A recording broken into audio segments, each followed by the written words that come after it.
ఈరోజు రావడం జరిగింది.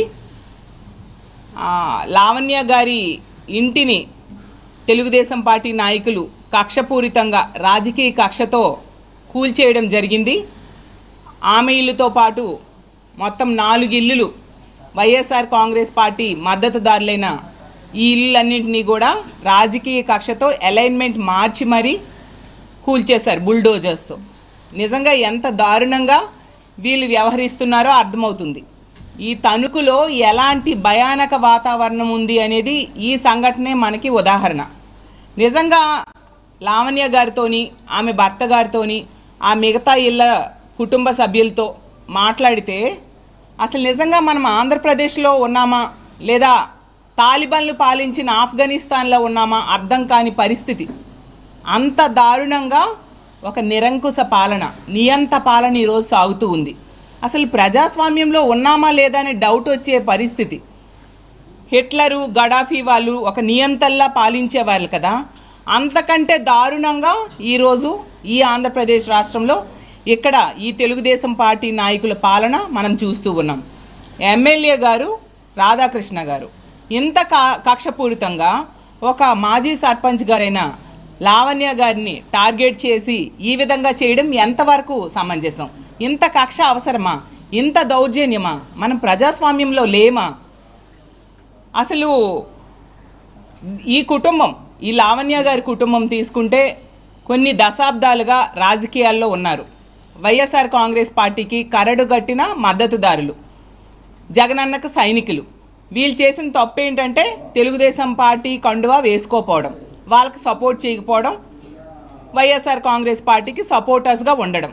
అది వీళ్ళు చేసిన తప్పు. అందుకు కక్షపూరితంగా ఈ విధంగా వ్యవహరిస్తూ ఉన్నారు. అసలు ఇది కూటమి ప్రభుత్వమా, కూల్చివేతల ప్రభుత్వమా అర్థం కాని పరిస్థితి. ఇంత దారుణంగా నేను ఎక్కడా చూడలేదు.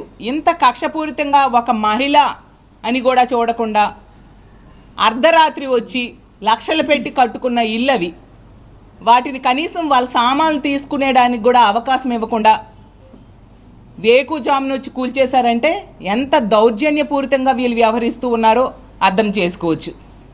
పొలం దగ్గరికేమో రోడ్డు వేసేసి ఇబ్బంది పెట్టడానికి ట్రై చేశారు.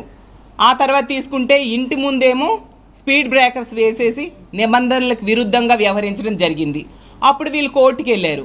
కోర్టుకి వెళ్ళి స్టే తెచ్చుకున్నారు. అప్పుడు కక్ష మరింత పెరిగి రోడ్డు అలైన్మెంట్ మార్చేసి రోడ్డు విస్తరణ అని చెప్పేసి ఇల్లు కూల్చేయడానికి వీళ్ళు ప్లాన్ చేశారు. అందుకని మళ్ళీ వీళ్ళు కోర్టుకు వెళ్ళడం జరిగింది. కోర్టు స్టే ఇస్తుంది అని తెలిసి అర్ధరాత్రి వచ్చేసి వేకుజామున వచ్చి ఆ బుల్డోజర్స్తో 4 ప్రొక్లైనర్స్తో వచ్చి 4 ఇల్లులు కూల్చేయడం జరిగింది. రెవెన్యూ అధికారులు, పంచాయతీరాజ్ అధికారులు, R&B అధికారులు వచ్చి 4 ఇల్లు కోల్చడానికి వీళ్ళు 300 పైగా పోలీసులు మోహరించారు. అసలు ఇదేంటిది?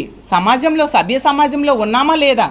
ప్రజలు ఓట్లేస్తే కదా మీరు గెలిచారు. ఆ విషయం మీరు మర్చిపోతే ఎలా? ఇంత నిరంకుశత్వంగా మీరు పరిపాలించడం సమంజసమా అని నేను అడుగుతూ ఉన్నాను. ప్రజలు ఇలాంటివి జరుగుతూ ఉంటే చూస్తూ ఊరుకుంటారా? అంటే ప్రశ్నించే వాళ్ళ గొంతు నొక్కడమే మీ పనా? అపోజిషన్ పార్టీ నాయకుల్ని ఇలా అక్రమంగా కూల్చేయడం ఇల్లులు. వాళ్ళు 50 సంవత్సరాలుగా ఆ ఇల్లు కట్టి అందులో నివాసం ఉంటూ ఉన్నారు.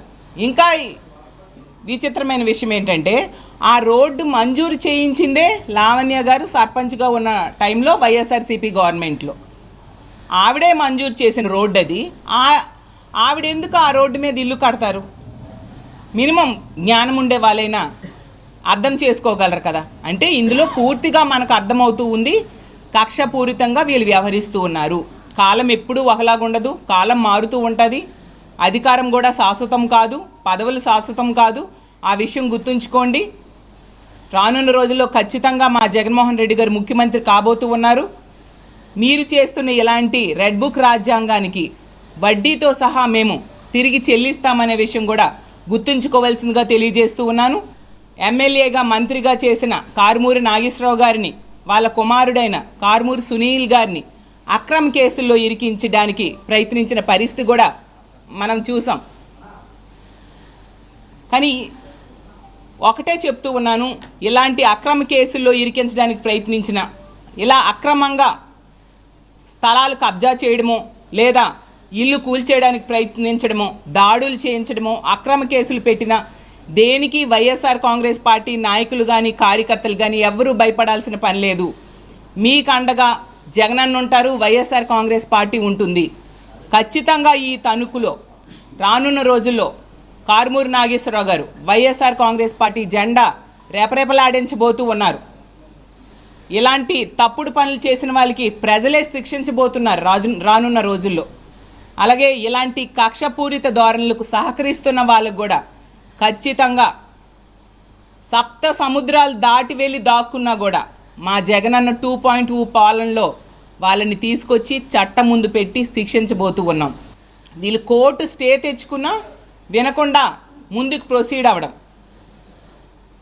ఆ స్పీడ్ బ్రేకర్స్ విషయంలో కంటెంప్ట్ ఆఫ్ కోర్టు కింద మళ్ళీ కోర్టు చేవాట్లు వేస్తే అప్పుడు ఆ స్పీడ్ బ్రేకర్స్ తొలగించారంట.